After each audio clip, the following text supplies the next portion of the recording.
Let's all pray. Loving Lord Jesus Christ, thank you, God, for this wonderful time, this wonderful day. We thank and praise you for all the good things that you have done in our life.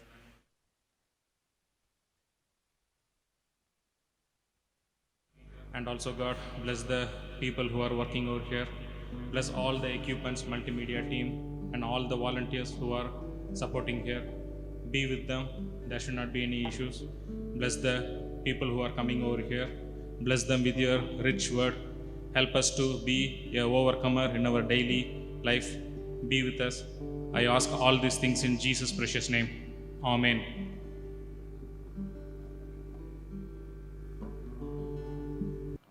Praise the Lord. We welcome you all on this beautiful day in the name of our Lord and Savior Jesus Christ.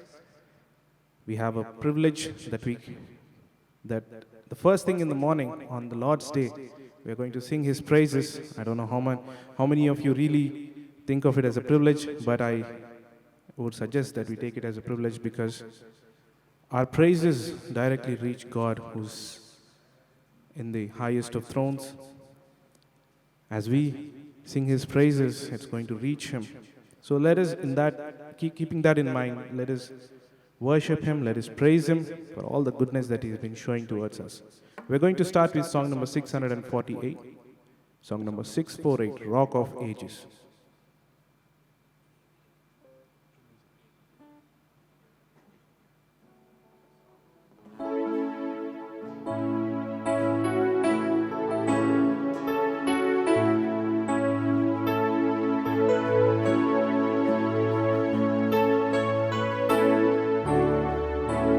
Rock of ages, cleft for me.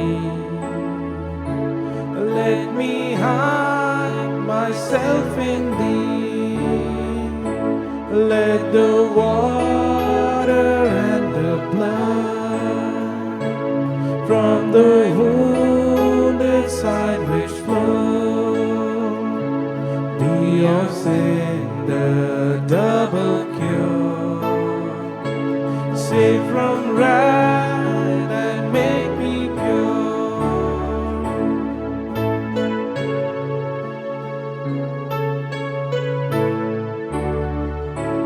Not the labors of my hand can fulfill Thy lost command. Could my zeal no respite know? Could my tears forever flow? All for sin could not atone. Thou must save and Thou alone.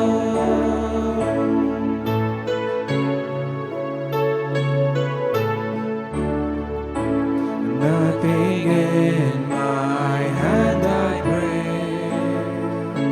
simply to the cross I cling. Naked come to Thee for dress, helpless look to Thee for grace. Foul I to the fountain fly, wash me Savior or I die.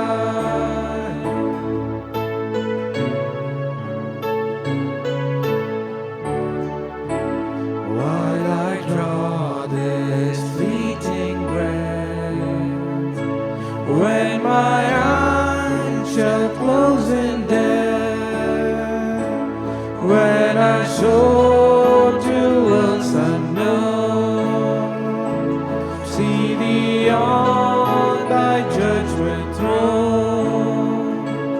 Rock of ages, cleft for me. Let me hide myself in Thee.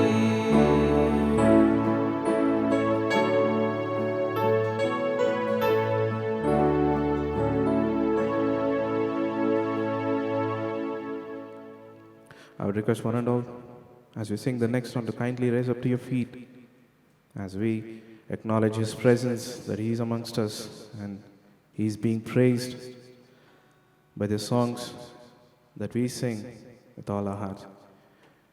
We are going to sing song number 661, song number 661, The Lord's My Shepherd and I'll Not Want.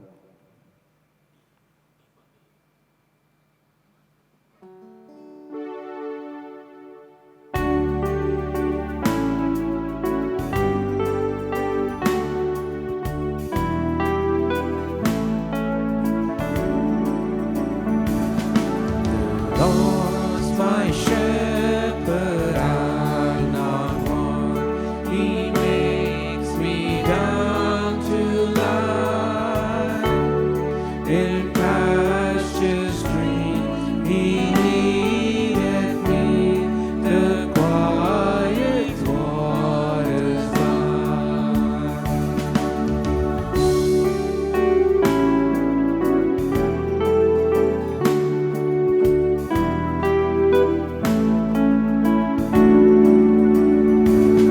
My soul he doth restore again, and me to walk doth make within the paths of righteousness, and for his own name's sake.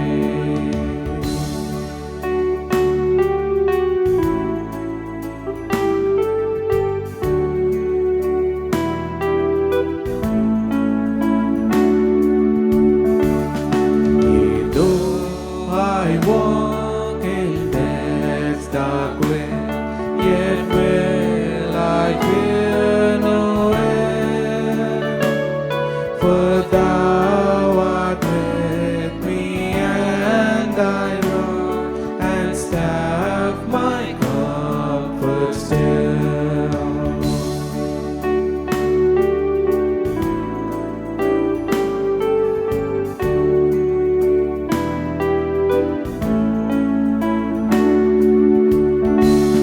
My table thou hast furnished me in presence of my foes. My head thou dost with oil now, and my cup overflows.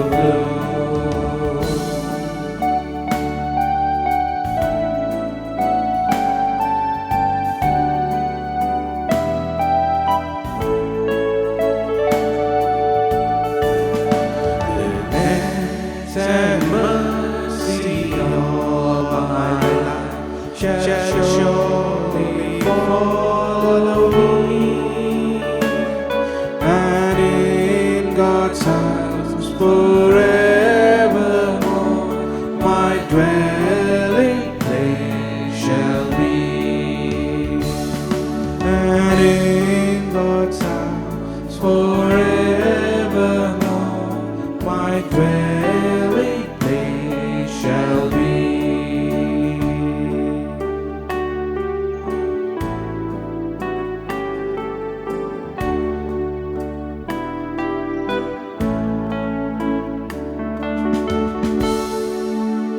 Please be seated.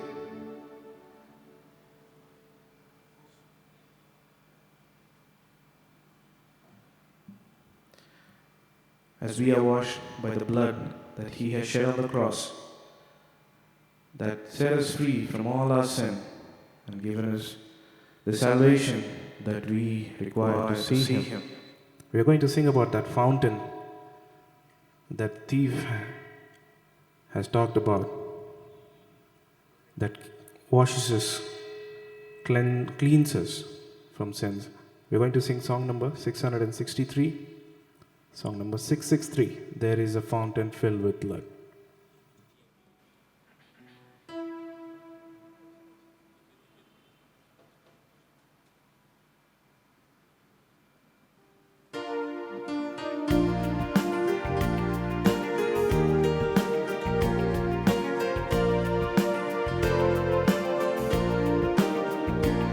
There is a fountain filled with blood, drawn from Emmanuel's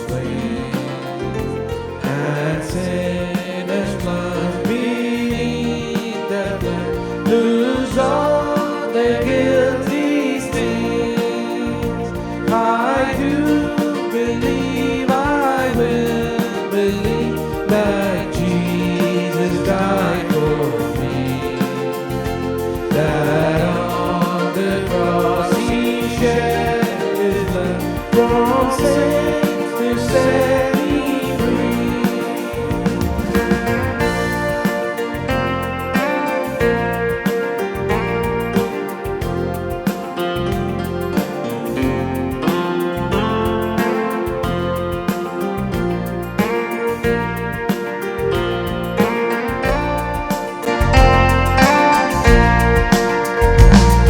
The dying thief rejoiced to see that fountain in His day, and may I go while as He washed all my sins away.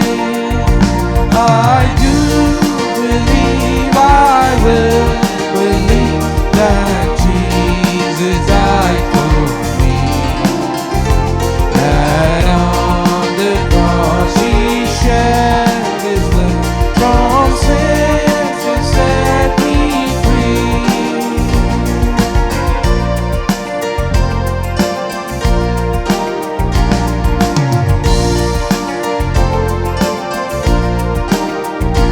The dying Lamb, thy precious blood shall never lose its power. Till all the ransom once upon be set to sin no more. I do believe, I will believe that Jesus died for me, that on the cross He shed His blood from sin to set me free.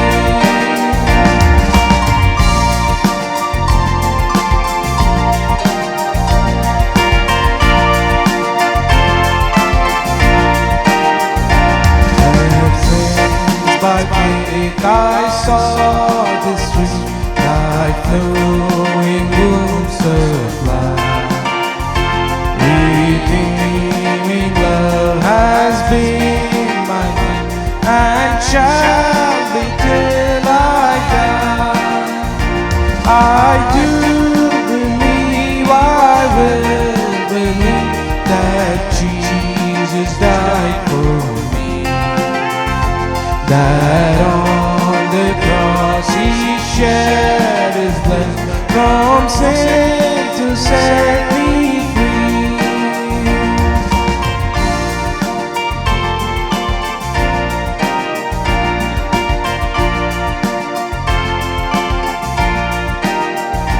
When this fullest pain stammering tongue thy silent tender praise, then in an old the sweetest song I'd sing thy part to sing.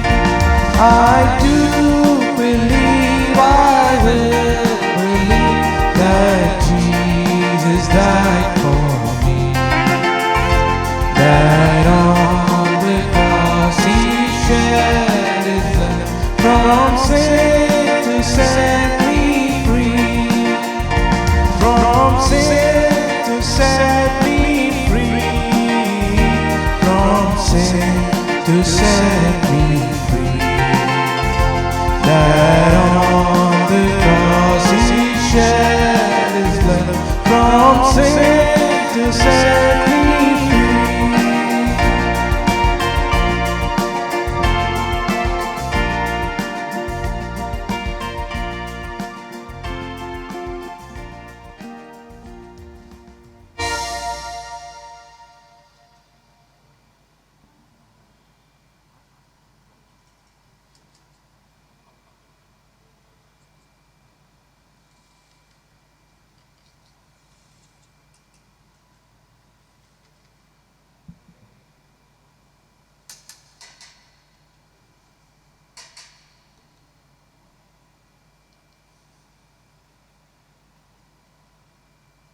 As we sing the next song, we're going to proclaim how great He is. Even though He is seated in the highest, He has the throne that no one can reach, yet He humbled Himself to come for us, to save us. So we're going to thank Him for that by singing this song, How Great Is Our God.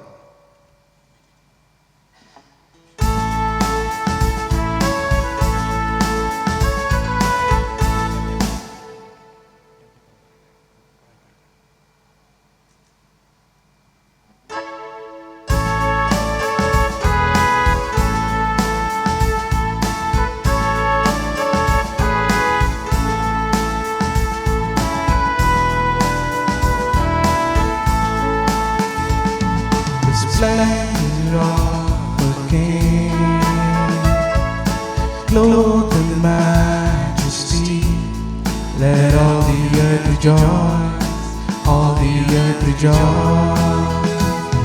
He wraps himself in light, and darkness tries to hide, and trembles at his voice, trembles at his voice. How great is our God? Sing with me, how great is our God? And all will see how great is our God. How great is our God? Sing with me, how great is our God? And all will see how great is our God.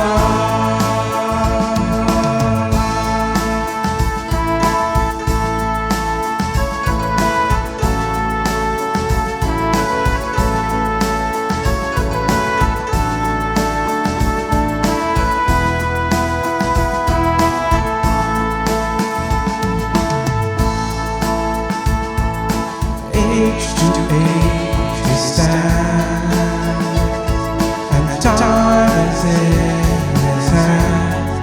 Beginning and the end, beginning and the end.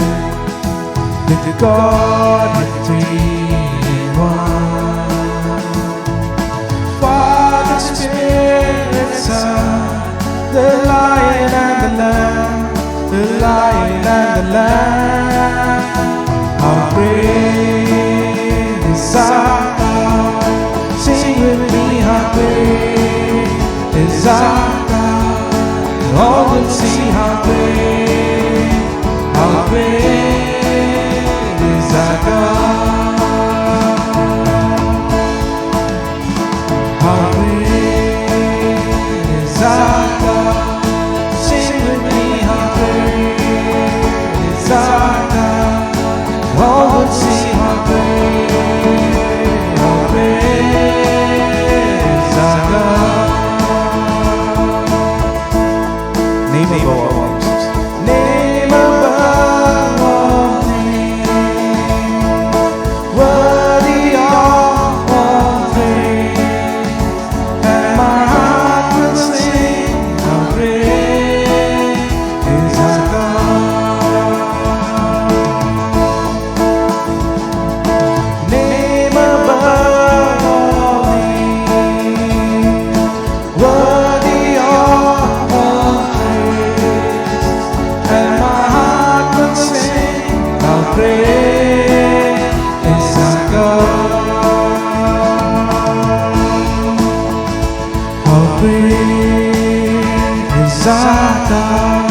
Sing with me, how great is our God?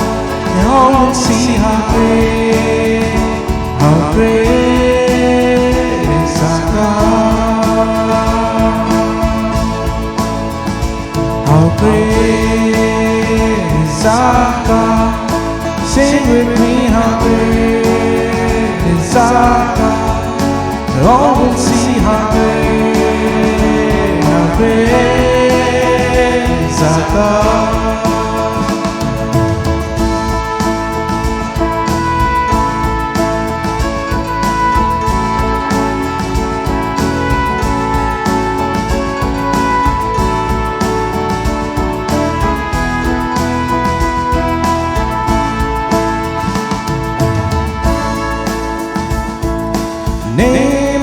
above all names, worthy of all praise, and my heart would sing, how great is our God.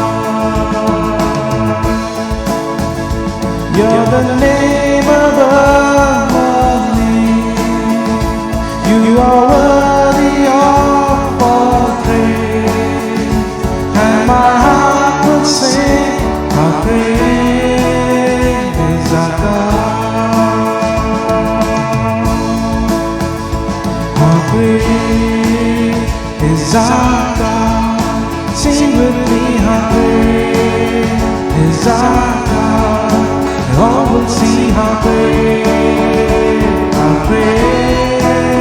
is our God.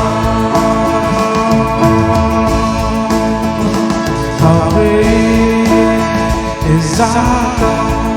Sing with me, how great is our God. And all will see how great is our God.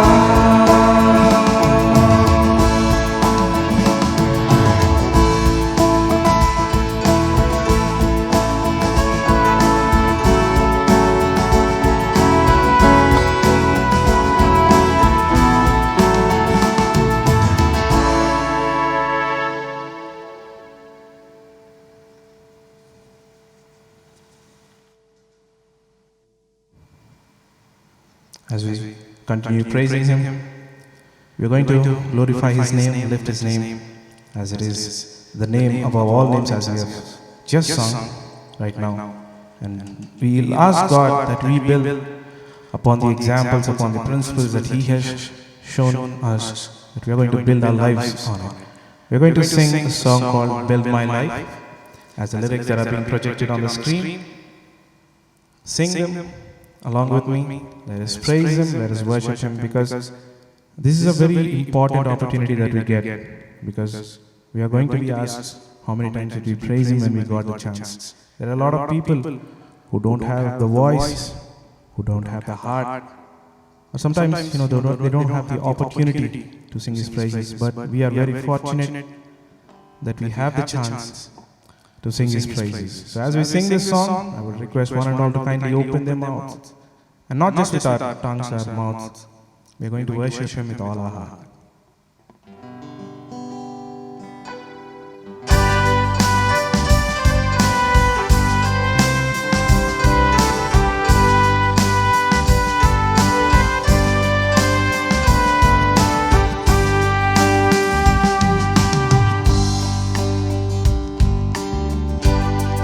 Worthy of every song we could ever sing, worthy of all the praise we could ever bring, worthy of every breath we could ever breathe. We live for You, we live for You. Jesus, a name above every other name. Jesus, the only one that could ever sing, worthy of every breath we could ever breathe. We live for You, we live for You. Holy, there is no one like You, there is none beside You. Open up my eyes and wonder, show me who You are and fill me with Your heart and lead me in Your love to those around me. Holy, there is no one like You, there is none beside You. Open up my eyes and wonder, show me who You are and fill me with Your heart and lead me in Your love to those around me.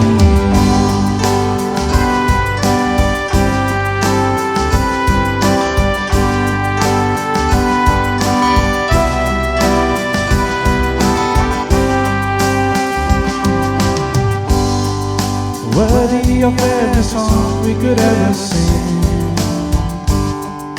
worthy of all the praise we could ever pray, worthy of every breath we could ever breathe. We live for you, we live for you. Jesus, the name above every other name. Jesus, the only one that could ever save. Worthy of every breath we could ever breathe. We live for you, we live for you.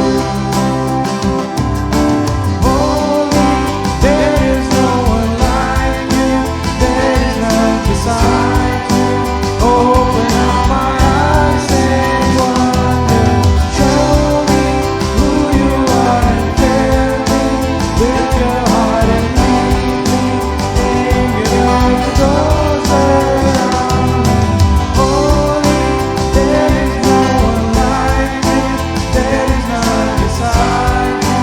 Open up my eyes and wonder, show me who you are and fill me with your heart and lead me in your love to those around me.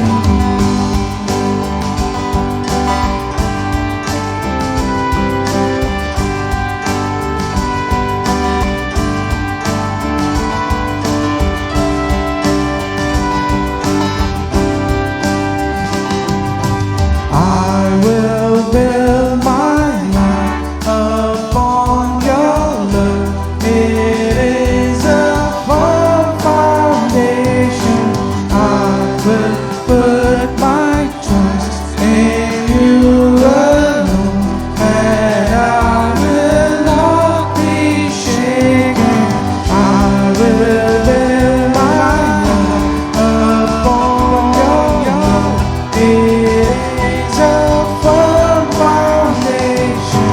I will put my trust in you alone, and I will not be shaken. Holy, there is no one like you, there is none beside you. Open up my eyes and wonder, show me who you are and fill me with your heart and lead me in your love to those around me. Holy, there is no one like you, there is none beside you. Open up my eyes and wonder, show me who you are and fill me with your heart and lead me in your love to those around me. I will build my life upon your love. It is a firm foundation. I will put my trust in you alone, and I will not be shaken. I will build my life upon your love. It is a firm foundation. I will put my trust in you alone, and I will not be shaken. Holy, there is no one like you, there is none beside you. Open up my eyes and wonder, show me who you are and fill me with your heart and lead me in your love to those around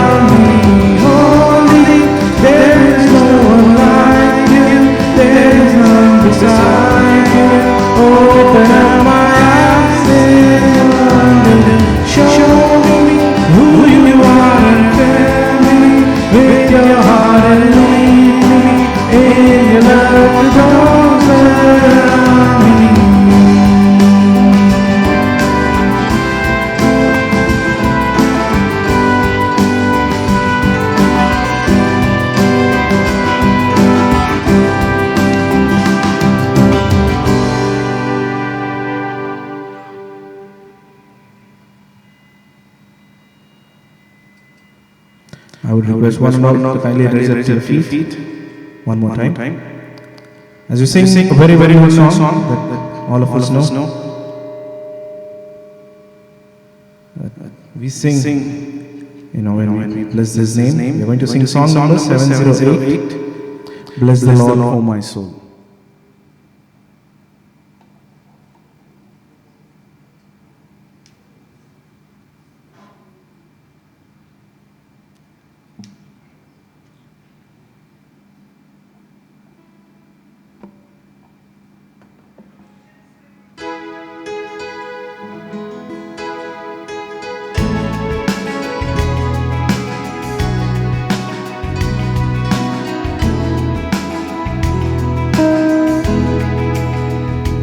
Bless the Lord, oh my soul, oh my soul, worship His holy name. Sing like never before, oh my soul, I worship Your holy name. Bless the Lord, bless the Lord, oh my soul, oh my soul. Worship His holy name. Sing like never before, oh my soul, I worship Your holy name.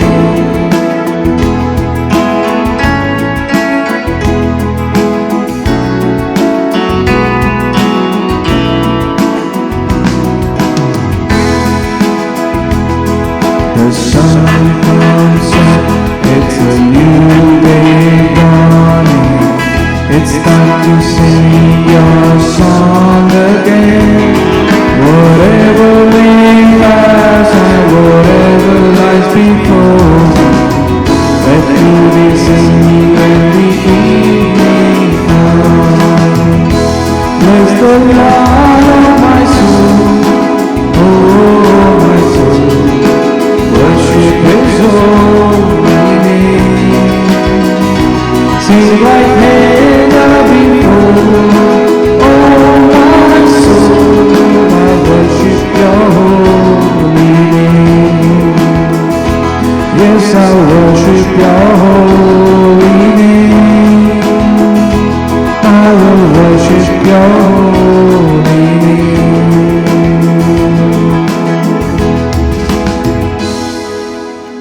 Kindly please be seated.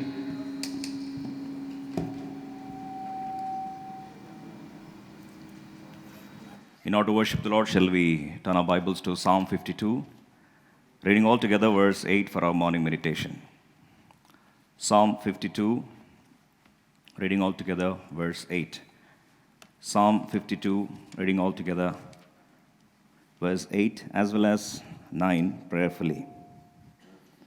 May I request the church to turn our Bibles to Psalm 52. Reading all together, verse 8 and 9 prayerfully. Psalm 52, verse 8 and 9 prayerfully. All of us together. But I am like a green olive tree in the house of God. I trust in the mercy of God forever and ever.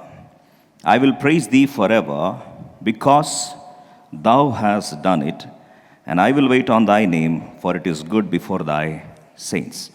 May the Lord bless the reading of this portion. May He speak to each one of us and inspire us to worship Him in spirit and truth. As we know, the sweet psalmist of Israel, David, has spent most of the psalms as familiarly known, but this psalm happens to be one of the beautiful expression of his worship as he goes into wilderness.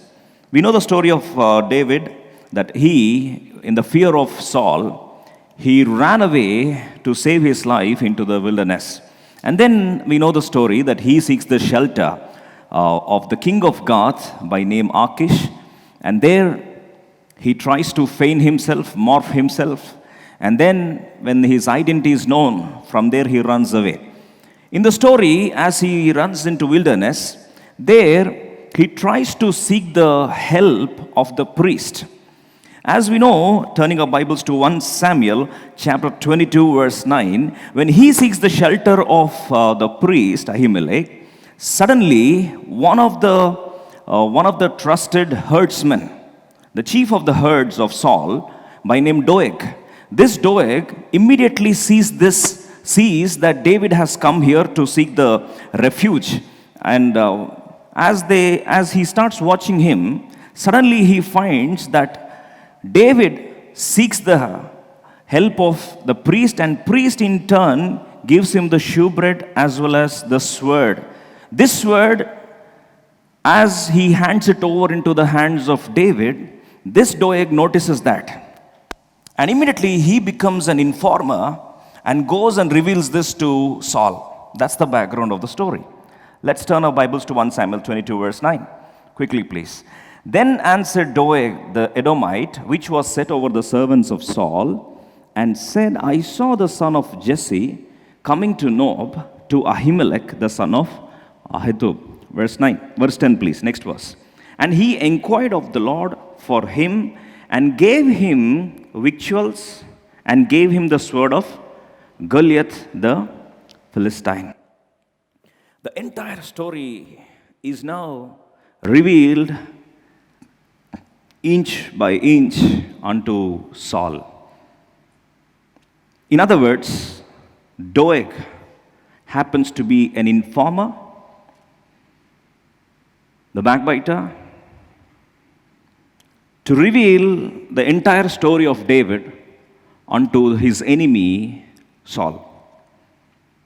As he was hurt that there was someone who cheated him, backbitten him, and then revealed all his details unto the enemy camp, David is hurt so much, but then he remembers, as he looks into the place of Nob, he finds several trees there. As he watches several trees there, one beautiful tree for a morning meditation, as he looks at an olive tree, something has touched him and comforted him so much that he pens this beautiful psalm. And that's the background of this psalm. Psalm 52, verse 8 and 9. Once again, we'll read this with this background in mind. Psalm 52, verse 8 and 9. Quickly, please. Psalm 52, verse 8 and 9. Quickly, we'll read, please. But I am like a green olive tree in the house of God. I trust in the mercy of God forever and ever.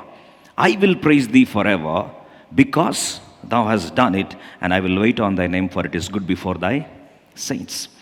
In such a pell-mell condition of uncertainty, of impending doom and danger, and of his future absolutely thrown into the hands of Saul, something has touched him so much. Something encouraged him so much. Something absolutely lifted his spirits so much. What was that?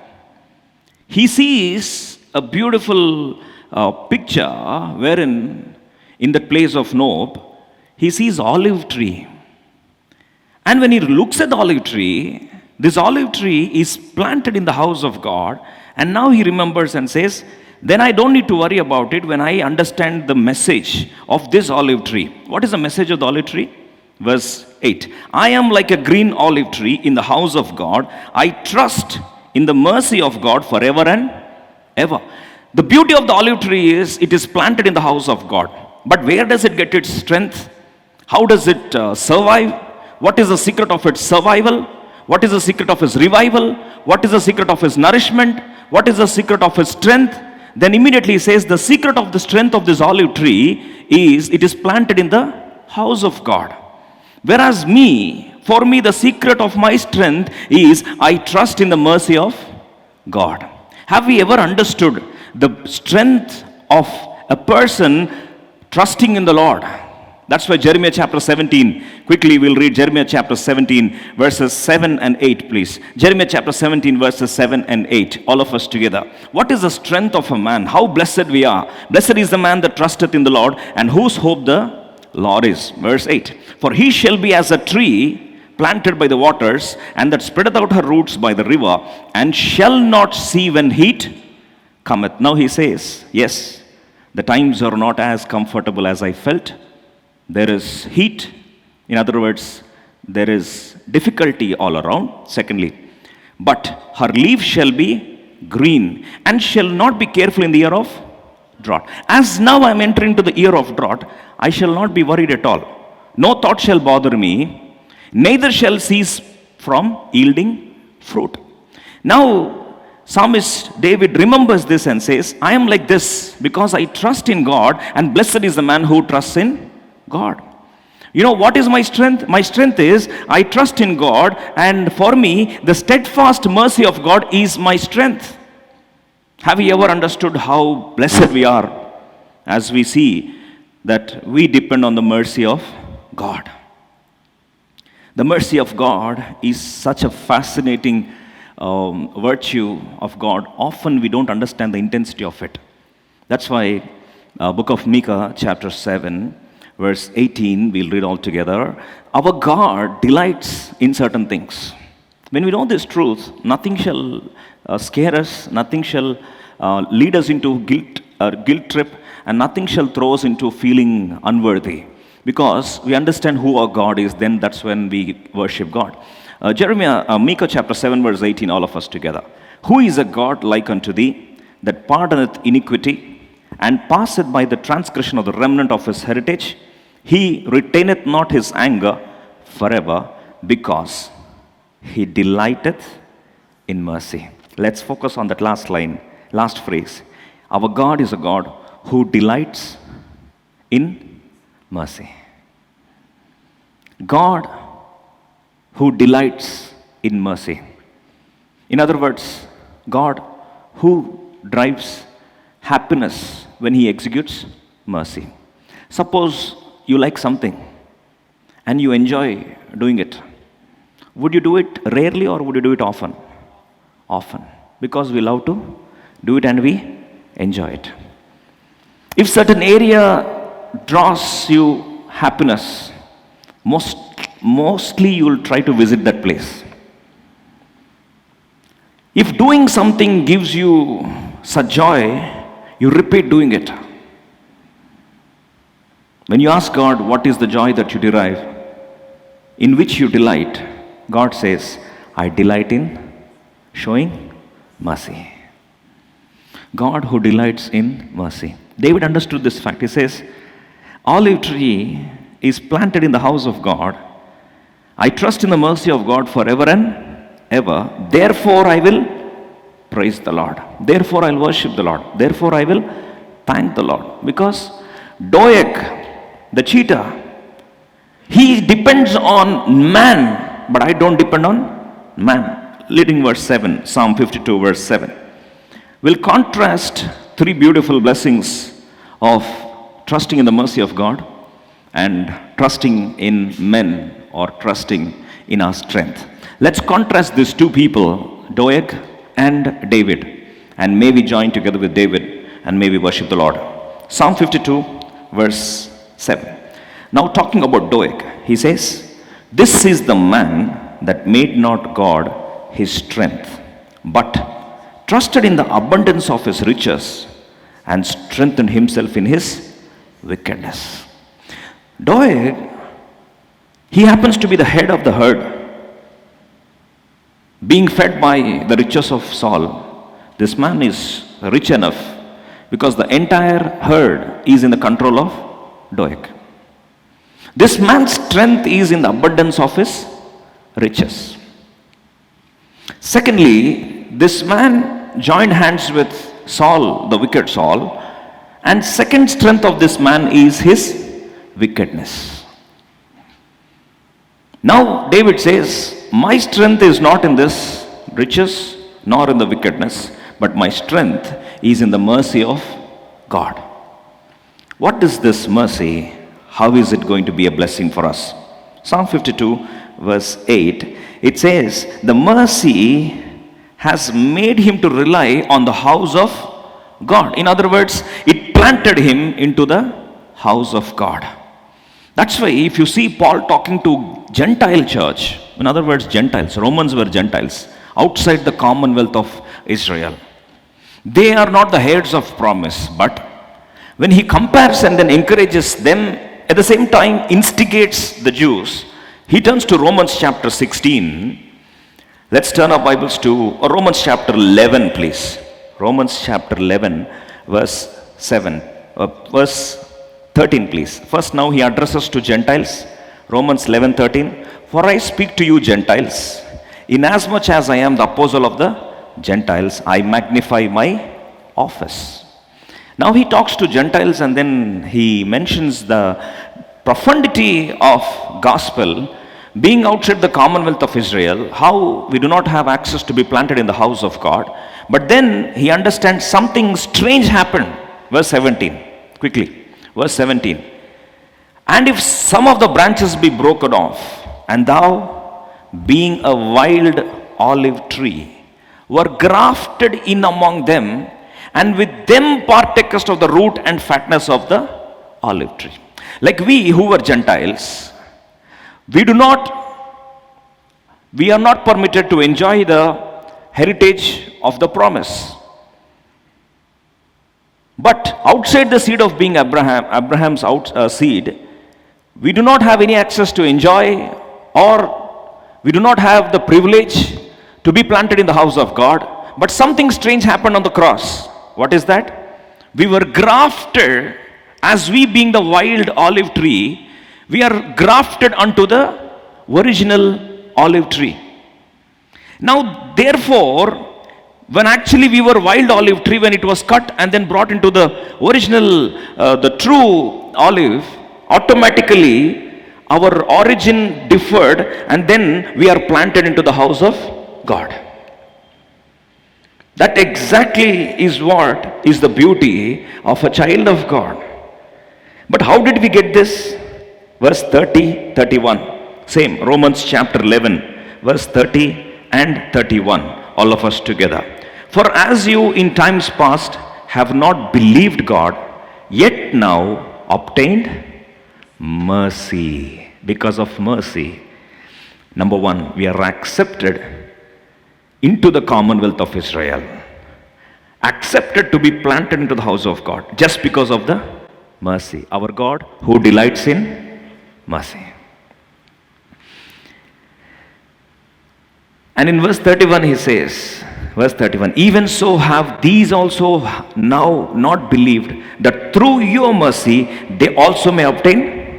What a beautiful expression Paul says, that you became the heirs of mercy. Now through you, at least they can come back to their roots. That's why, how does he worship God?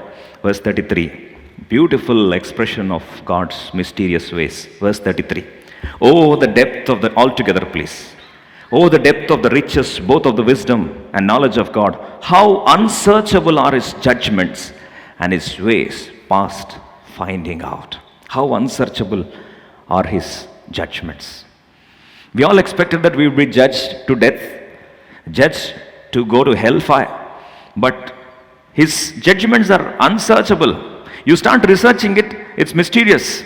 And then his ways are past finding out. All this story to be transformed, turn around, happened because of this word called mercy. Secondly, now Psalm 52 verse 7, he says, this man made not God his strength, but trusted in the abundance of his riches, and strengthened himself in the wickedness. Strength from the wickedness.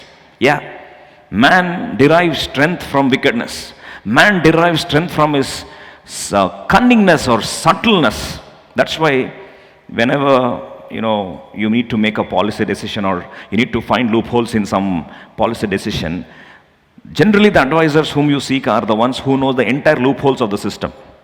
They are so subtle that they can play around with the rules. And they are charged big time. They charge, their fees are so high because they know the entire loopholes of the system. Those who do not know the loopholes, they don't charge you much. But because they know, they can play, they can make A B and they can make B A. They can turn around with the facts. That's why, have you ever understood how costly are the criminal lawyers? I believe I heard the other day that there was one lawyer who was hired by a politician. Just per day, only per day, he charged almost 100 crores. What for are they paying 100 crores? 100 crores. He said, he's so smart that he can play around with any criminal. He knows how to bring him out. Now this man is like that, the Doeg is like that, that now he says he depends on his strength of wickedness, but whose strength I am depending upon? Verse 8. I am like a green olive tree in the house of God. I trust in the mercy of God. For me, the strength is the mercy of God. Trusting in the mercy of God is my strength. Number one, we found acceptance depending on the mercy of God. Number two, we derived strength, in other words, survival, depending on the mercy of God. That's why Jeremiah chapter 17 verse 7 and 8 says, this man who trusts God, even in the wilderness, even in the years of drought, even when the times of heat, he is going to survive, he is going to flourish, he is going to nourish, because he derives his strength from mercy of God.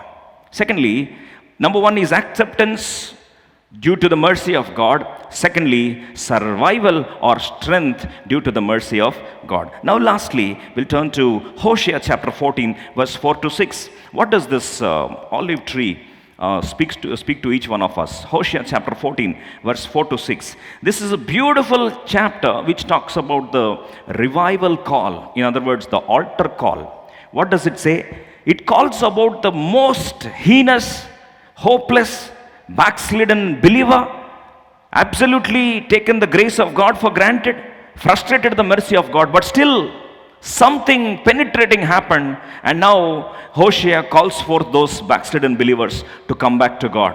And in that process, he talks about a beautiful expression. Let's try to read together from Hosea chapter 14, 4 to 6 onwards. 4 through 6. I will heal their backsliding. I will love them freely, for my anger is turned away from him. Verse 5. I will be as the dew unto Israel. He shall grow as the lily and cast forth his roots as Lebanon. Verse 6, please, all of us together. His branches shall spread. His beauty shall be as the olive tree, and his smell as...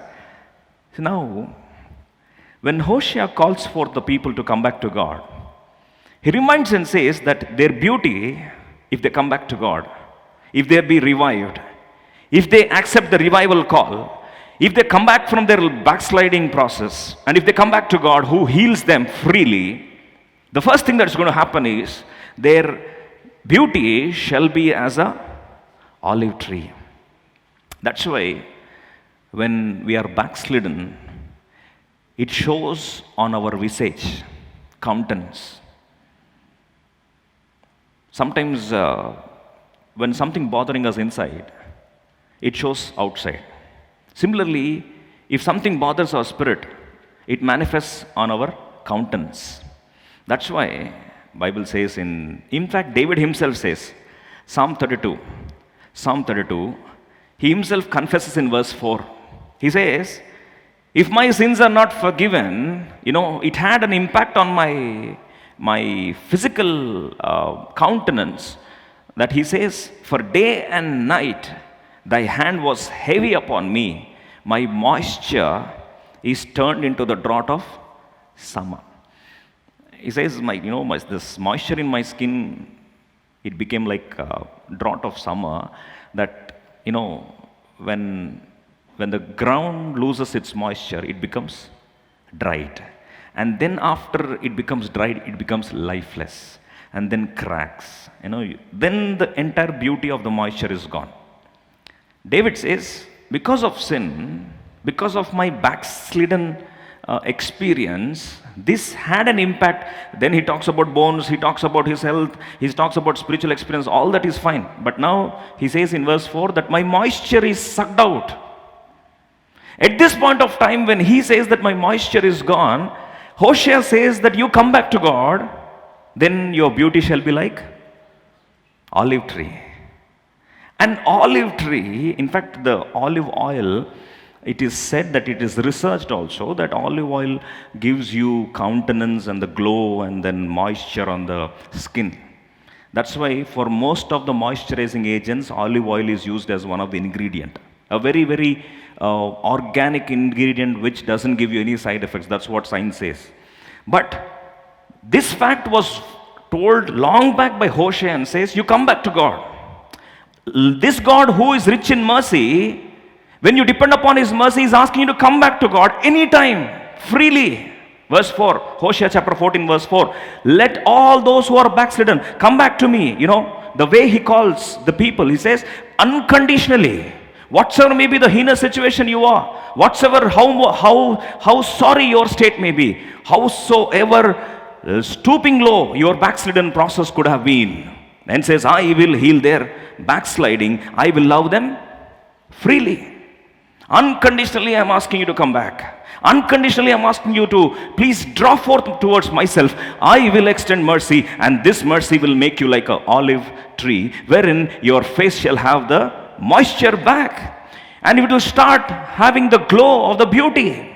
And that's why, as he recalls this, he talks about the righteous man, how many times he might have fallen. That's why Proverbs chapter 24 verse 16, we being the children of God, we being the righteous, many of the times in the last week we might have fallen. Yes, we might have hurt God, we might have sometimes grieved the Holy Spirit God. That's why Proverbs 24:16 says, a just man falleth 7 times and riseth up again. There is hope for this righteous man, because God says, this mercy, I'm asking you to come back to me. Howsoever your situation may be, I'm asking you to come back to me. When you come back to God, what is the guarantee that our God accepts us? As we see that this God, the secret of accepting us, the secret of survival, secret of revival, the 3 points, acceptance, survival, and revival. These 3 happen because we serve a God who delights in mercy. That is a secret. God who delights in mercy. Dear brother and sister, do you know this God whom we are worshipping? He delights in mercy. If you really know this, nothing can stop us from going back to our God. We, as olive plants, olive trees planted in the house of God, we stand in the strength of the mercy of God. Which kept you alive today? It is the mercy of God. If anger of God has fallen on us, even for a fraction of a moment, I'm sure none of us would have been here. Exactly, it was a year ago. You know the story. Exactly a year ago, we are celebrating the anniversary. Things shattered. A moment of wrath of God, no one can handle that. But our God, who is rich in mercy, has extended our lives. He accepted us. Survival and revival. Because we worship God who delights in mercy. Long ago, in the country of Scotland, in the city of Edinburgh, there was a pastor, God's servant. His name was Alexander White. And he was such a mighty man of God. He always sought the Lord to speak to him through the word of God. And he had this habit that every day he used to ask God to give him one verse from his daily portion. And he would highlight one verse from the chapter. And the entire day he would share the same verse to everyone. Wherever he goes for house visiting, wherever he prays for anyone, whatever it is, he used to quote the same verse. It so happened that he happened to visit one of the believers of his church in Edinburgh. And he happened to be a very famous practicing attorney, lawyer.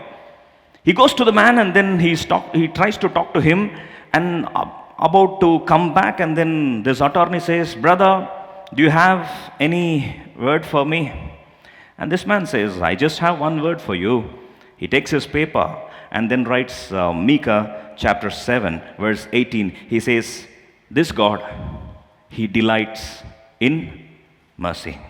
Micah 7:18, last line. He delighteth in mercy. He enjoys to show His mercy. He writes this, gets up, and goes off.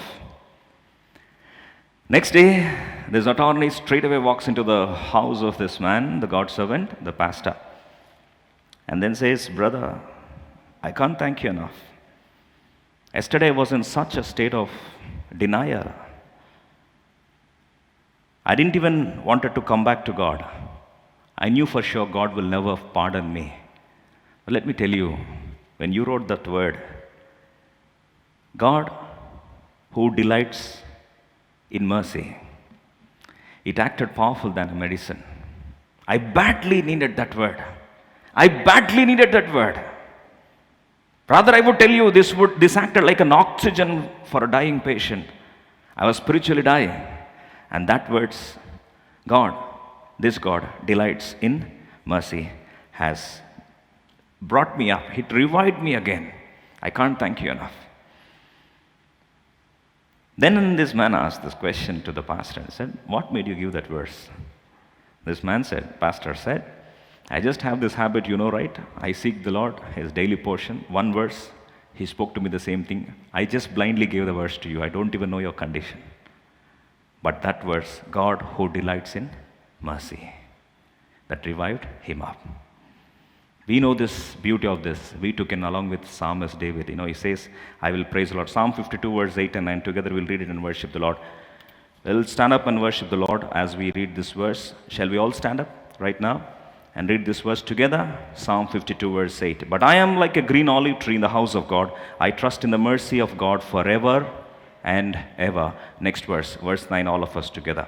Verse 9. I will praise thee forever because thou hast done it, and I will wait on thy name, for it is good before thy saints. May the Lord give us grace to worship the Lord, identifying ourselves with olive plant, olive tree.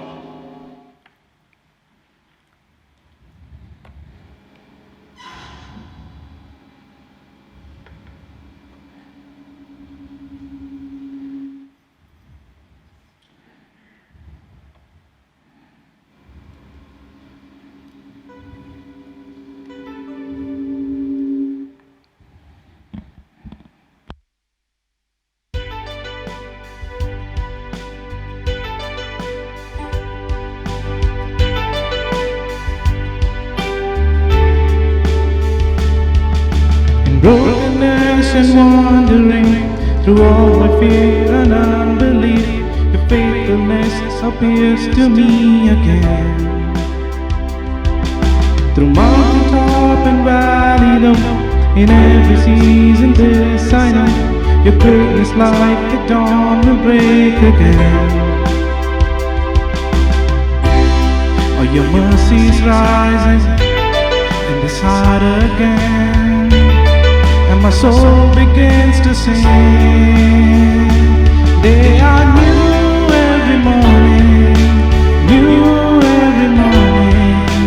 Great is your faithfulness, your mercies are new every morning, new every morning. Great is your faithfulness, your mercies are new every morning, new every morning.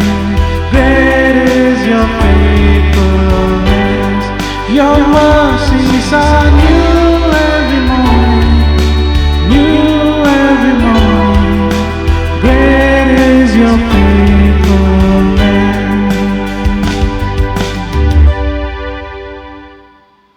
Will you please be seated?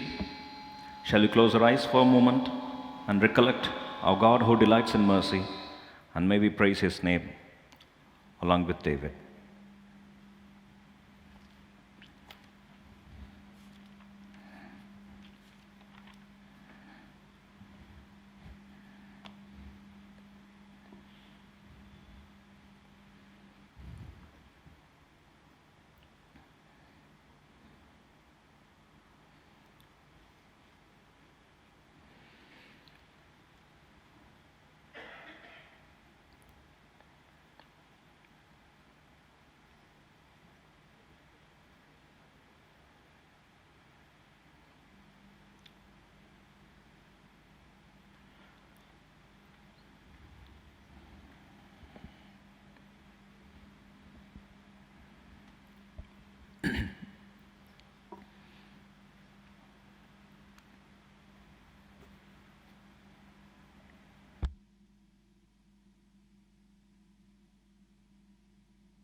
Loving gracious Heavenly Father, I thank you, Lord, for giving me this blessed privilege to worship thee amongst thy children. Thank you, Lord, for thou hast made me to be as an olive tree planted in the house of God, trusting and depending on the mercy of God. Yes, Lord, your mercy has made me accepted in the Son, brought me into the commonwealth of Israel. Your mercy has been the secret of my survival and also secret of my revival. Thank you, Lord, for this God who delights in mercy, always ready to forgive me. And thank you, Lord, for this mercy has restored me back to life. What can I render unto the Lord? Thus I take up the cup of salvation and offer this worship in exalt my Lord and Savior Jesus Christ. Amen.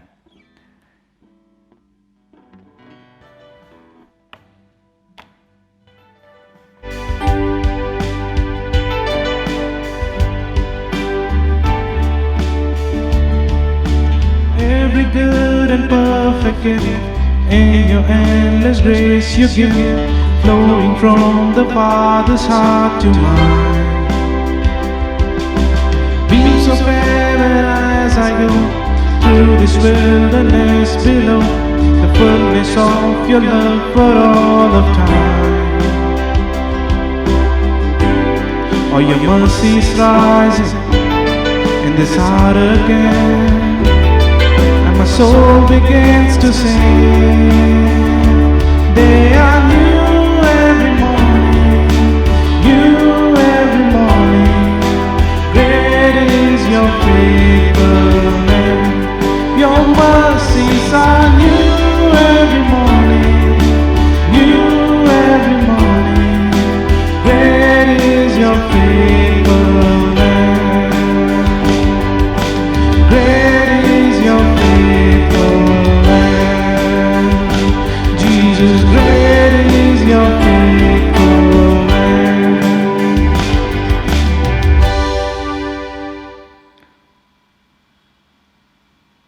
Before we take part in the Lord's table, shall we turn our Bibles to Gospel according to Luke, chapter 8.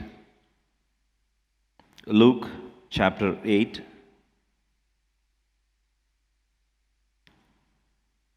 We'll read all together verse 3. Gospel of Luke, chapter 8. Reading all together verse 3. Prayerfully, please. Luke's Gospel, chapter 8, verse 3. All of us together. And Joanna, the wife of Chuza. Shall we all read together, please? Gospel according to Dr. Luke, chapter 8, verse 3. All of us together, we'll read this verse carefully. And Joanna, the wife of Chuza, Herod's steward, and Susanna, and many others, which ministered unto him of their substance. Verse 4. And when much people were gathered together, and were come to him out of every city, he spake by a parable. May the Lord bless the reading of this portion, and may he speak to each one of us afresh from the volumes of his book, and may the Spirit of God inspire us in spirit, so that we may take part in the Lord's table in a worthy manner. We are all called to be the disciples of the Lord Jesus Christ. In fact, when God sent his disciples unto the world, he said, "Go ye into the world, preach the gospel, and make disciples of me." In other words, all of us together, we are the disciples of Lord Jesus Christ. And only the disciples of the Lord are entitled to take part in the Lord's table, the Lord's flesh and the Lord's blood. Only the disciples are entitled, others are not at all allowed to take part in the communion. But the question now is, we probably think that it is only the 12 disciples, the male disciples, the men disciples who followed Lord Jesus Christ. But the truth is, Jesus Christ had many disciples, even more than men, it were women.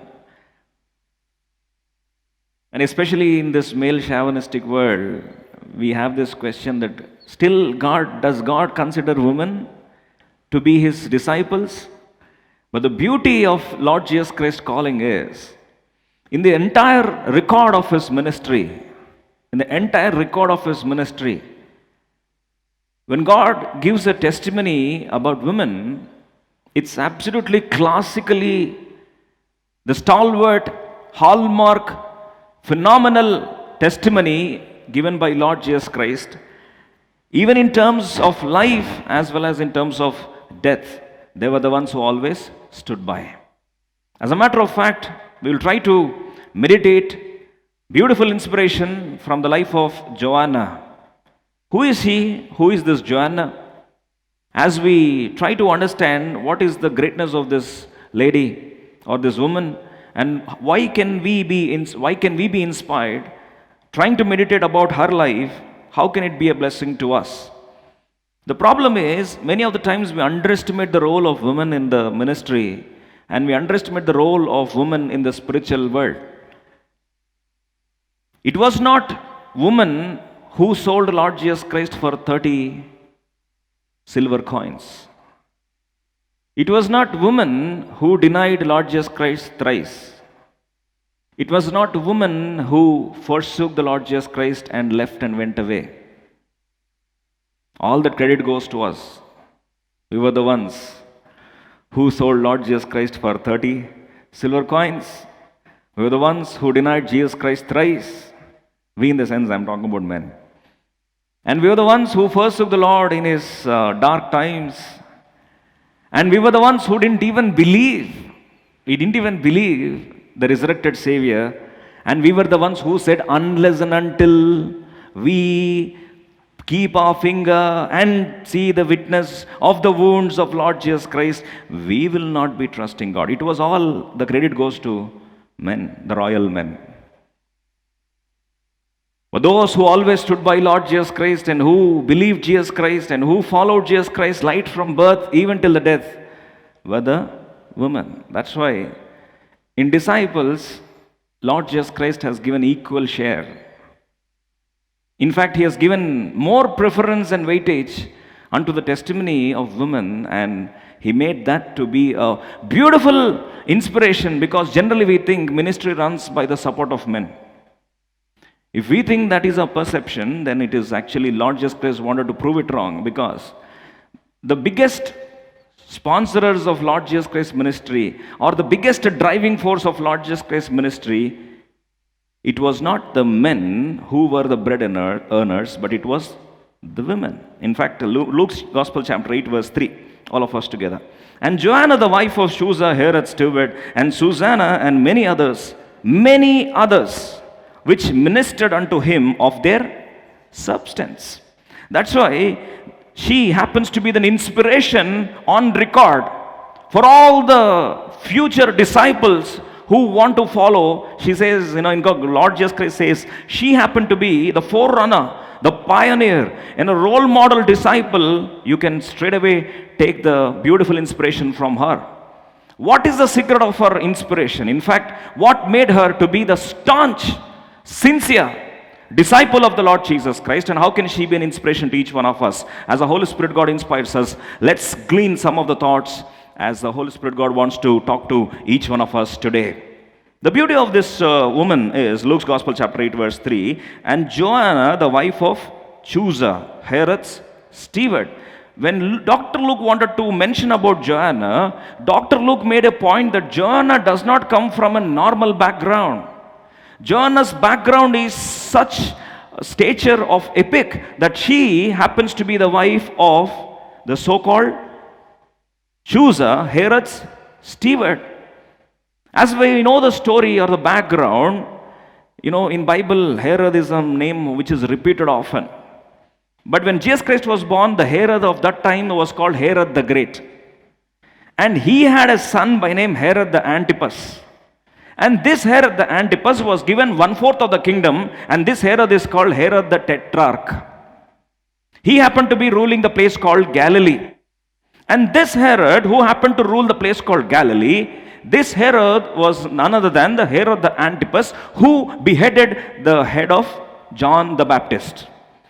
Now, for this Herod, if you talk about the role of Chuza is such a powerful officer in the ruling of King Herod, that Chuza can be understood. In fact, Bible says that he was the Herod's steward. For us to understand, if you talk about in bureaucratic language, he is called as chief secretary. In IS officers, he is called as a chief secretary. If you talk about the colonial rule, when the British ruled India, you would call him to be the viceroy. You know, as we all know, Mountbatten was a viceroy who represented the Queen Elizabeth in India. And so, this man can be equated to the stature of viceroy, or he can also be equated to the stature of a governor. Supposing if you want to talk in terms of ministerial political language, steward, this role of Herod, the chooser, the Herod, this man happens to be holding the principal ministerial berths, primarily two of the important portfolios. One is finance ministry and second is revenue. If you can understand, these two are the areas for any government to run successfully. One is the revenue department and the second is the finance department. And now this man heads this entire estates of King Herod. The entire taxation is controlled by the so-called chooser. And this chooser happened to be a very, very powerful, in other words, he is the right hand of Herod. And this Joanna happens to be the wife of this powerful man. This is the background of her story. She had people at her beck and call. She had so many servants. If she, at the press of a button, she had hundreds of people attending to her. She was the most powerful wife of the most powerful officer of the country of Galilee. Understand, this is the background of her official, in fact, the reputation that she belonged to. But this woman had a very, probably we can call it as a very, very disturbing past. What is the disturbing past that she had? Bible says in Luke's Gospel chapter 8 verse 2, all of us together. Luke's Gospel chapter 8 verse 2, all of us prayerfully will read for our together, please. Luke's Gospel chapter 8 verse 2, prayerfully. And certain woman which had been healed of evil spirits and infirmities, Mary called Magdalene, out of whom went 7 devils, and Joanna, the wife of Chuza. If you try to understand that this woman, the Lord talks about this woman, how they became the powerful disciples of the Lord Jesus Christ. If someone has to follow the Lord, definitely there should be some background of a game-changing encounter. Without a game-changing encounter with Christ, you can never be a powerful disciple of God. Many of us have this question: why am I not a powerful witness of God? Why am I not a powerful disciple of God? The problem is we do not have a personal encounter with the living Savior. What was the encounter that she had? Then talks about the story where the number one was Mary the Magdalene, and she suffered from evil spirits, and 7 evil spirits were kicked out of her. In fact, then next comes the Joanna, the wife of Chuza. If you try to take the chronological presentation of Dr. Luke, we see that she was suffering from infirmity. Infirmity could be anything. It could be physical, it could be sometimes psychological, or it could be an emotional infirmity. Yes, probably the history says that she suffered from infirmity of her psychological disease. In other words, it was a psychological disease that she was suffering from. And she often suffered emotionally. It was draining experience to her. And infirmities in the scriptures, as we see, there was this woman with the issue of blood, almost suffering for 12 long years. She wasted all her substance on the physicians, and there was no result at all. And she, as we see, for 12 long years she suffered. And then we see a woman suffering from the spirit of infirmity for 18 long years in Luke's Gospel chapter 13. In that way, we see that, there was one suffering from the so-called disease, and then the infirmity was tormenting her.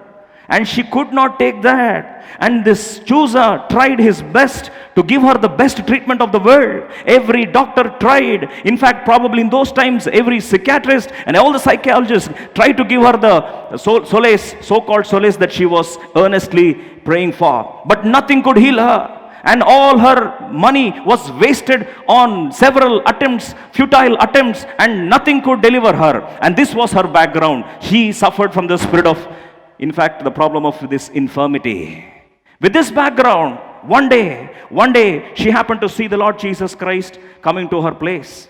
And as she encountered the Lord Jesus Christ, she had a very, very bitter past.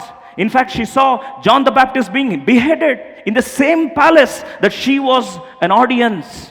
Before her, the head of John the Baptist was beheaded. Do you know who is John the Baptist? John the Baptist is the cousin of Lord Jesus Christ. Imagine the cousin of Jesus Christ being beheaded. In fact, Jesus Christ himself could not take that pain. Then Bible says that he went into the retreat. And that is the emotional background, that she was watching everything right from the gallery.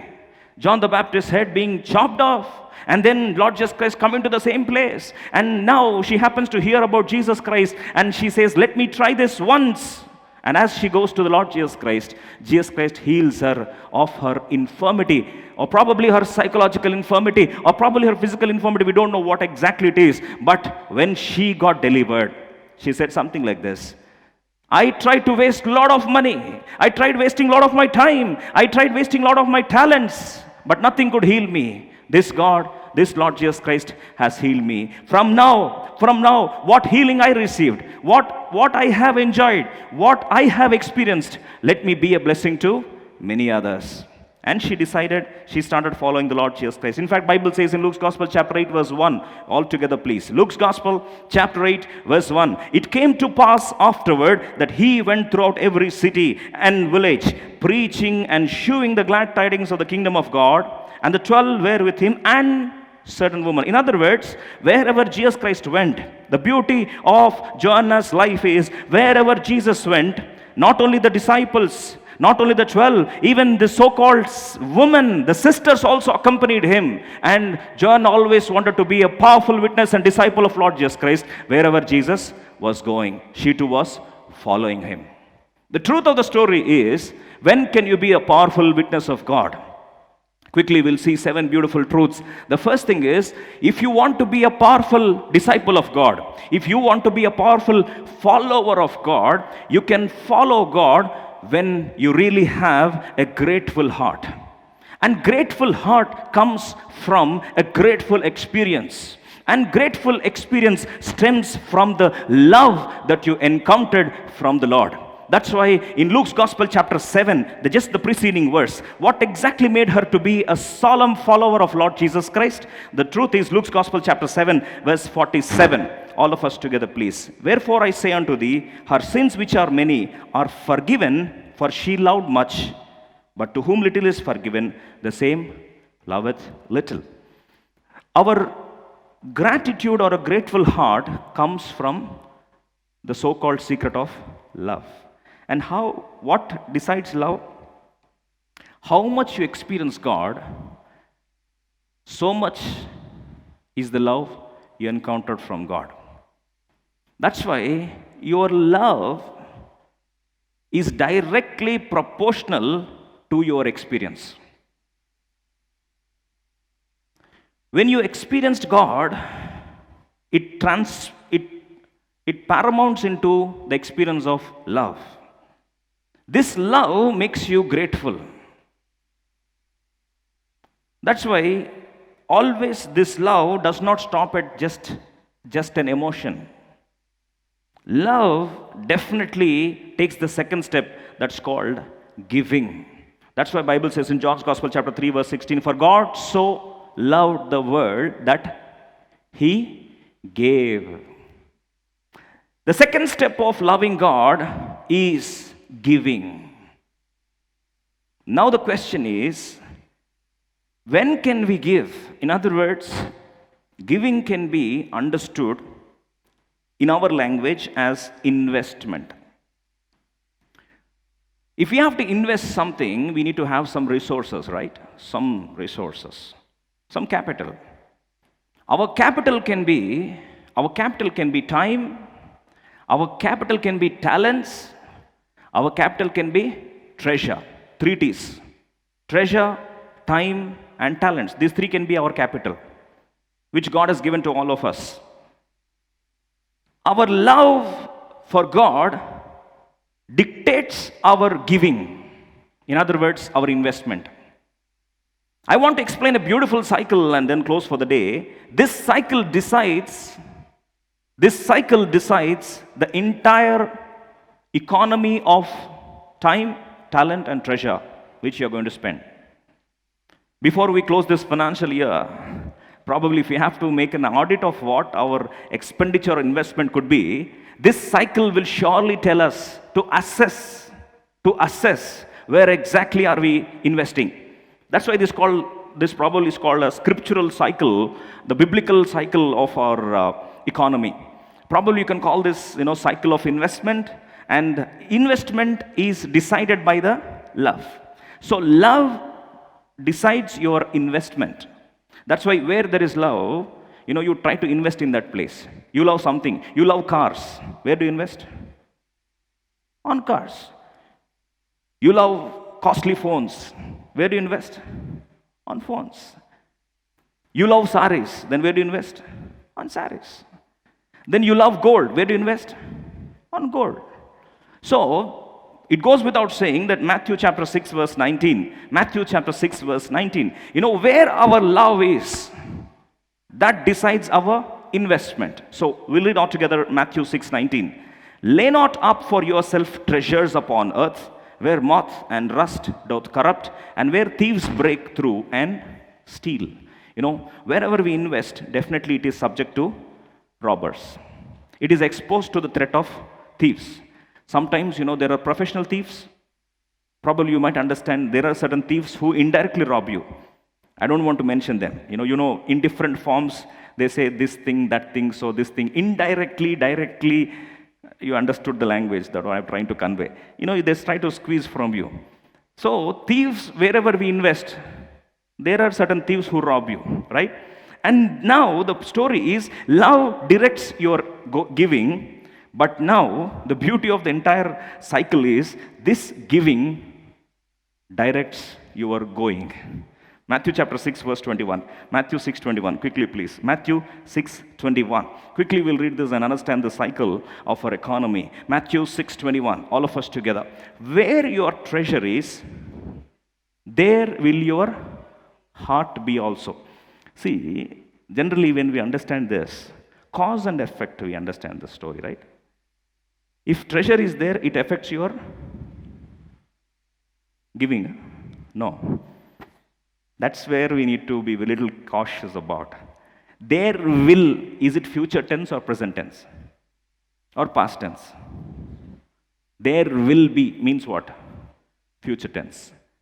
In other words, where your treasure is, where you have invested, that means where you have given. The next step is you will be going towards that side. That's why 3 points. Love directs your giving. Your giving directs your going. In other words, it directs your destiny. Let me explain you what is this. What is the cycle? See, sometimes where we get an encounter or something which draws our attention, which something, inspires our love, that will force us into giving. In other words, it's called investment. Where what we do, we invest our time, we invest our talents, we invest our treasures. Anything, any capital. Now when we invest this, where we have invested, Bible says, there will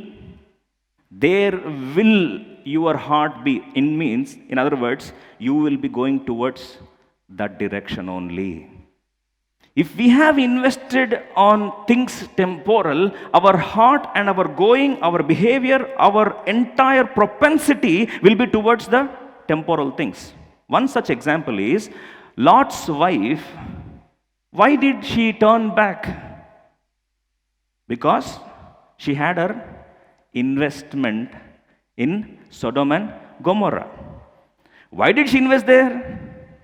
Because she loved that place. She loved that place, therefore she gave to that place. Because she gave to that place, her going also was towards the same place where she became the pillar of salt. If we cut the story from there and then come back to the life of Joanna, why she is an inspiration? She experienced the love from God. She experienced the deliverance from God. She experienced the breakthrough from God. She experienced the healing from God. Because she encountered love from God, she said, henceforth my giving will be to God. Because her giving is given to God, automatically her going was towards God. The cycle continues. The cycle continues. Love directs your giving, giving directs your going. Then probably the next question may come, How did it direct her going? The beauty of the story is all the disciples forsook the Lord Jesus Christ and went away. But why women didn't go away? Because Luke's Gospel, chapter 8, verse 3. Joanna, the wife of Chusa, Herod's steward, and Susanna and many others, which ministered unto him of their substance. Their investment was with the Lord. Therefore, their going also was towards the Lord. That's why if you see, when Mary the Magdalene, she comes to the tomb in the midnight, probably the early hours of Easter, Sunday morning, and then gardener, she mistakes Lord Jesus Christ to be the gardener. Then he says, if you have taken my Lord Jesus Christ, please give me back. Her investment was on Lord Jesus Christ. She says, if you have taken, that's the only property I had. That is the only place I invested my time, my treasures, my talents, everything I invested on Lord Jesus Christ. If you have taken him, please give it back to me. The question today is, why did disciples leave and went away? Why so-called Joanna didn't leave Lord Jesus Christ? The secret is her love directed her investment or giving. Because she invested, her going also was towards the Lord Jesus Christ. That's the story. The beauty is all the disciples forsook the Lord Jesus Christ at the Calvary. This Joanna stood by at the Calvary. From there, when Jesus Christ was killed, who took the body of Lord Jesus Christ? Arimathea, Joseph. Of course, he was the cemetery and the tomb, but this woman accompanied Arimathea the Joseph. Then you see the story, as Jesus Christ was buried, who brought the spices? Out of the 8 women who brought the myrrh, Joanna was one of the women. Comes to the tomb in the early hours of the Sunday morning. That is the time. Can any woman dare to go to the tomb? When it was still dark, she went there. Probably the truth is her heart was there because she found the love from the Lord, who gave her the deliverance, who gave her the freedom from the so-called torment she had for so many years. And as she goes there to the tomb, the beauty of the story is she becomes, as Luke's Gospel, chapter 24, verse 10, she happens to be the first evangelist, or probably group of first evangelists were not men, it was women. That's why Luke 24:10, it was Mary Magdalene and Joanna and Mary the mother of James and other women that were with them, which told these things unto the apostles. We are carried away by apostles, but who conveyed gospel to apostles? It was the women, and it was primarily Mary and Joanna. She became the preacher to the preachers. She became an evangelist to the apostles. She became the first woman to, she became one of the pioneering people or persons to convey the gospel to the so-called disciples of the Lord Jesus Christ. Now, why am I telling this is, not only that, even after the resurrection of Lord Jesus Christ, again disciples left Lord Jesus Christ and went away because their heart was in the Tiberias for fishing. They said, let me go back to fishing. Because their heart was in the fishing. Yes, they went back. But the sisters, the women, they did not leave the Lord Jesus Christ.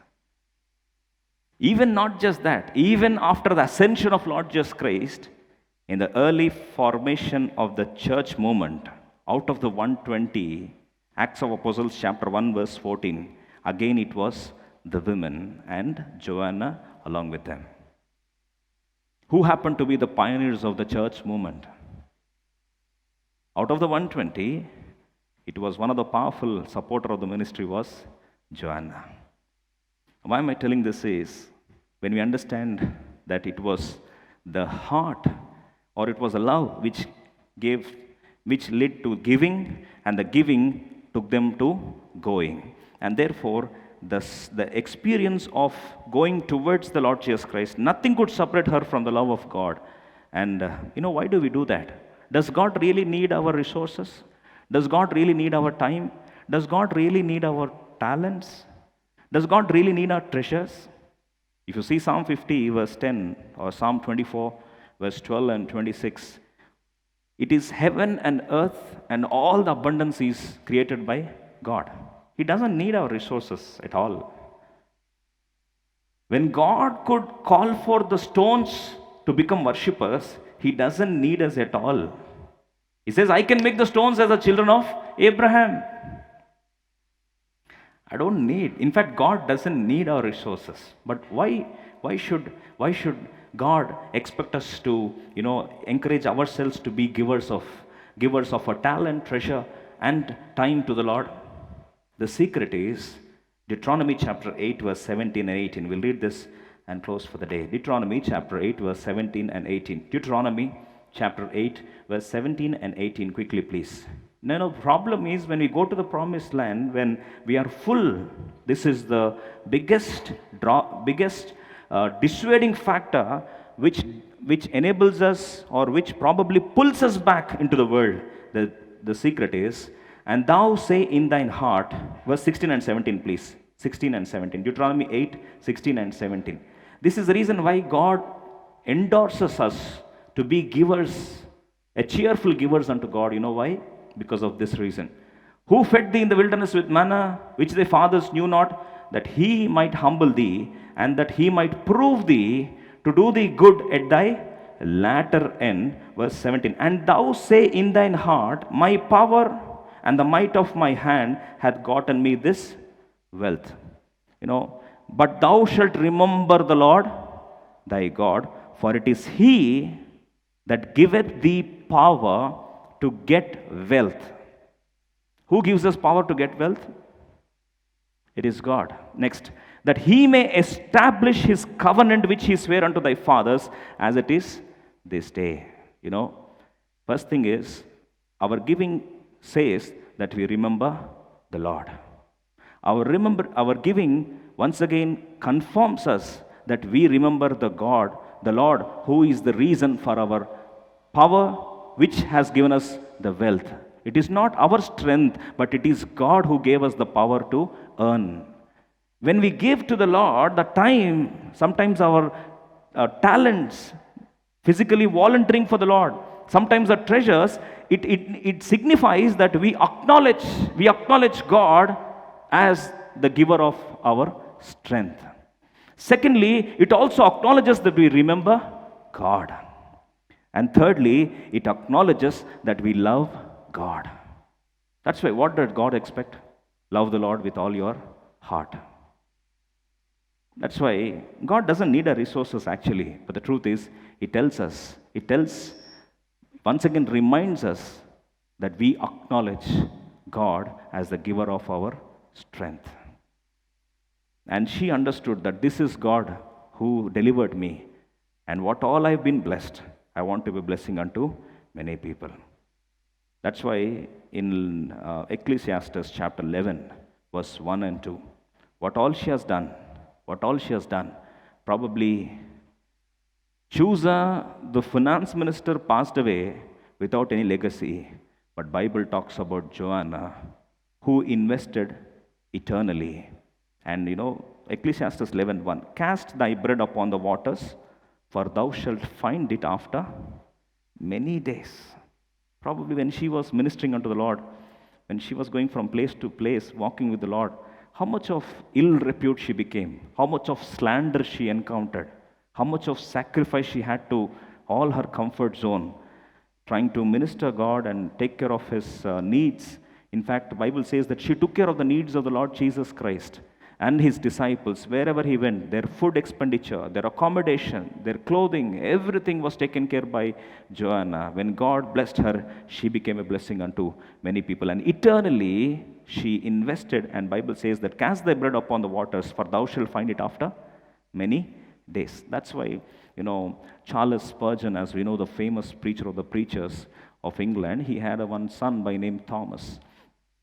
And when God called him to minister in New Zealand, in Auckland, he became a missionary or preacher to go to the country of New Zealand. And that's when, as he, embarks upon, and then he comes to the place of Auckland, there was one missionary who receives him. This man had so much of qualms about himself and his father because he did his ministry selflessly.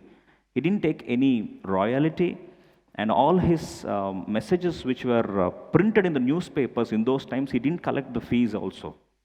He didn't collect any remuneration. So this hurted him so much that Thomas always used to feel, my dad hasn't done injustice. He freely gave it, freely gave it. We became paupers, and today we had to depend on some missions to support us. With this bitter feeling, he goes to the place of Auckland. There the missionary comes and then tries to talk to him. And the first encounter, he says, dear Thomas, this is one of the very, very costliest relics which has been handed over by one of the richest person, who is the reason for trying to take care of all your accommodation, ministry, and everything. And the testimony of this is he had this alone as his heritage and legacy. And that paper was badly torn, badly torn. It was very old relic.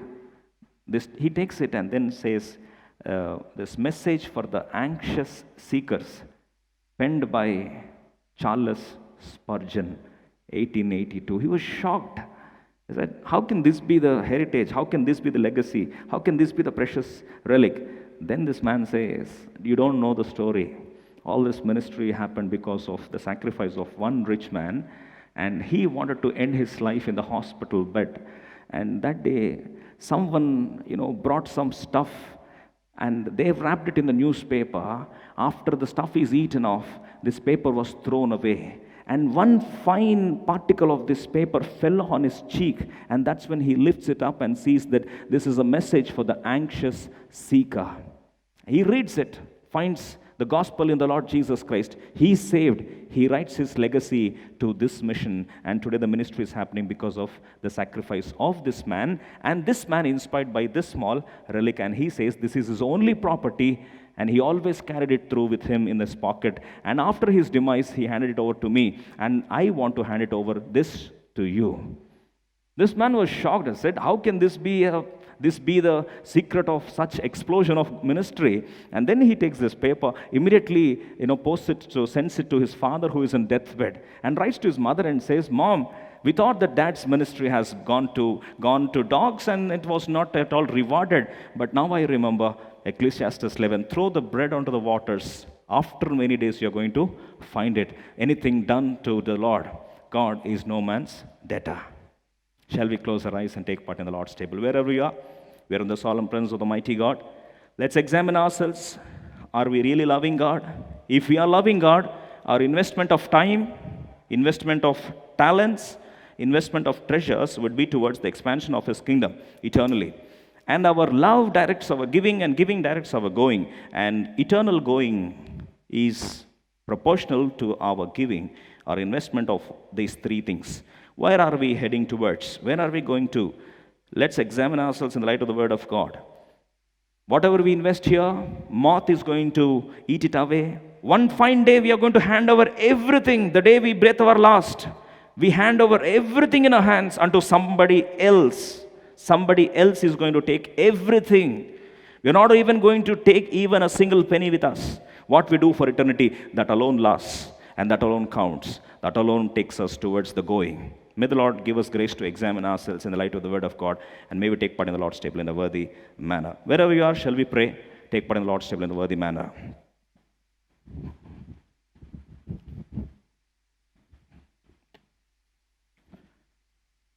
Loving gracious Heavenly Father, we thank you and worship you, Lord, for giving us blessed privilege. Thank you for speaking to us. Thank you, Lord, for reminding us once again, Lord, the cycle of economy, Lord, which governs us. Yes, Lord, the woman, she loved you so much. As her sins are forgiven, she acknowledged the fact. She was grateful for the love, and that led her to her giving, and giving to her going. Many times, Father, we just speak, but we are never the practices of the word. Therefore, Lord, our economy is stunted, and Lord, moth has eaten our efforts, and Lord, many times robbers and thieves have eaten us. Father, we are extremely sorry. Please forgive us and restore us, so that, Lord, our lives may be like the lives of Joanna. Summoning all of us, Lord, once again under thy grace, and asking thee that thou would forgive us and give us grace, as thou art the Lord who delights in mercy. We pray this in the name of Lord and Savior Jesus Christ. Amen. And we are given thanks, we break it and say, take it, this is my body which is broken for you. Do this in remembrance of me.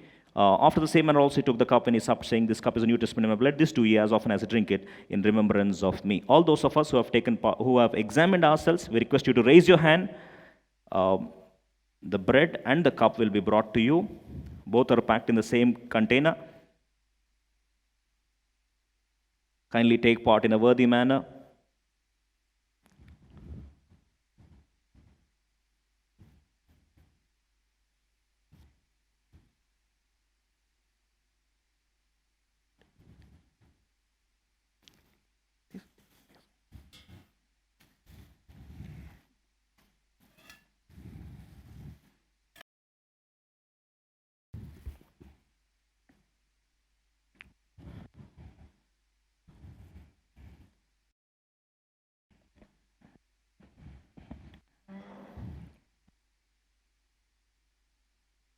May I request you please raise your hand high enough to be seen so that the bread and the cup will be brought to you. Please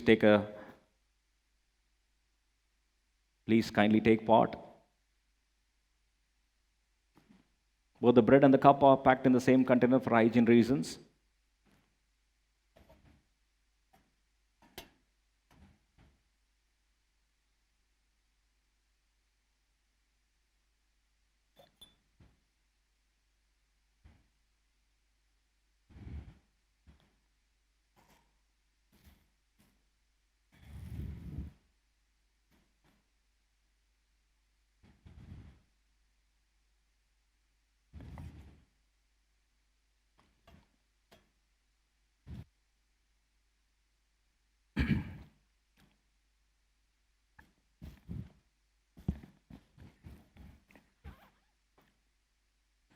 Hope that everyone receive the bread and the cup.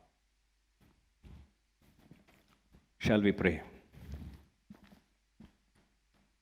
Loving, gracious Heavenly Father, thank you, Lord, for giving this blessed privilege to dine in thy bread and in thy cup. Thank you, Lord, for thou hast given this command to the disciples to follow thee. When we have to follow thee, it is governed by the principle of love. And the principle of love governs the principle of giving. And principle of giving governs the principle of going. Ultimately, what we follow, where we follow, whom we follow, depends on the experience of love or a divine encounter with thee. Yes, Lord, we are not able to follow thee because we do not have the divine encounter, a solid encounter with thee. Yes, Lord, thank you for speaking to each one of us. Help us to acknowledge how much you loved us, how much you died on the cross of Calvary, how you gave this strength for us to survive today. Every breath that we breathe, it is because of thy grace. The power to earn is given by thee. Help us to acknowledge that thou art the giver. Help us to have this spirit of gratefulness in our lives.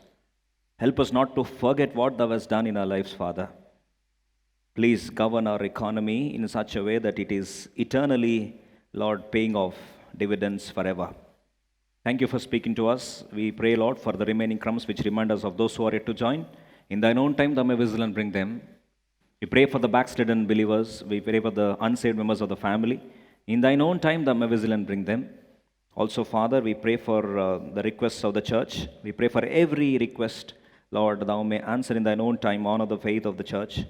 And Father, we pray for the ministry of the Life Temple. We pray for all those who are really toiling and, Lord, who are, Lord, investing through their time, talents, and treasure. Thou art the debtor of no man. Father, reward them accordingly.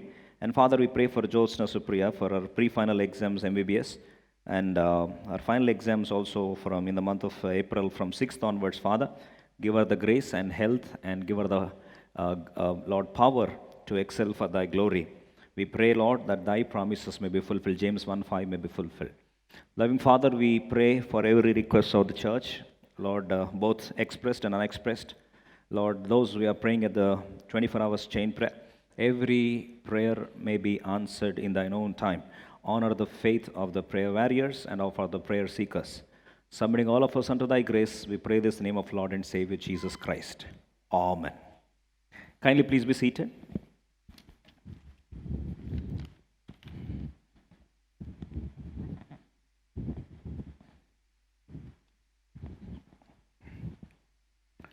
Kindly please listen to the announcements. We welcome you all in the mighty name of the Lord and Savior Jesus Christ. All those who have come for the first time, we once again welcome you all in the name of Lord and Savior Jesus Christ.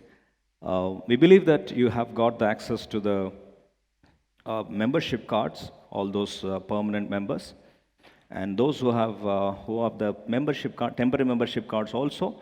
Kindly swipe it. Both permanent and temporary membership process is the same. Swipe it regularly so that automatically it will be upgraded to the permanent membership. And those who do not have membership cards at all, and if you are interested to continue, we request you to straight away go to the membership desk behind the hall, where straight away the temporary cards will be given to you, which would be monitored for another 3 to 4 weeks and then automatically upgraded to the permanent membership. Kindly mark this announcements, and tomorrow and day after, there are important recordings on the Shubhartha channel for the gospel at Good Friday and Easter. Kindly uphold me in your prayers.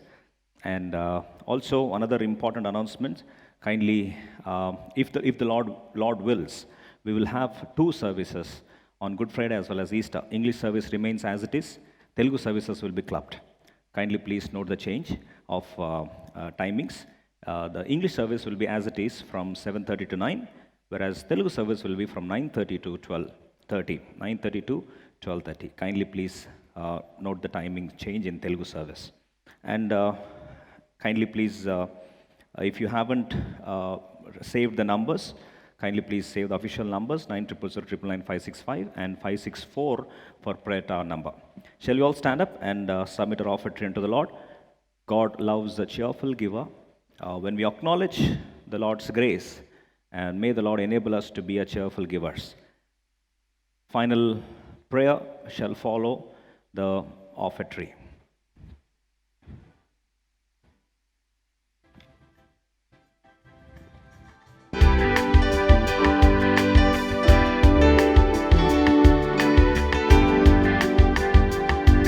There's a place where mercy waits and never dies.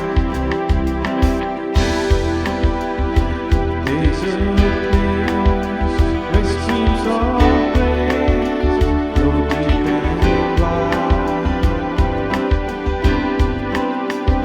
And all the love I've ever found comes like a flood, comes flowing down.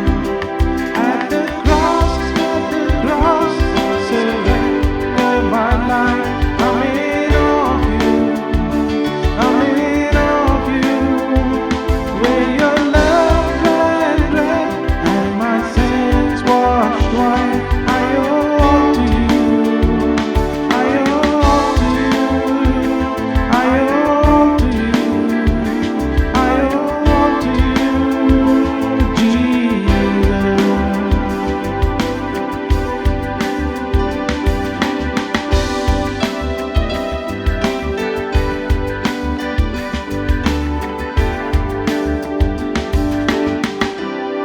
Final prayer benediction.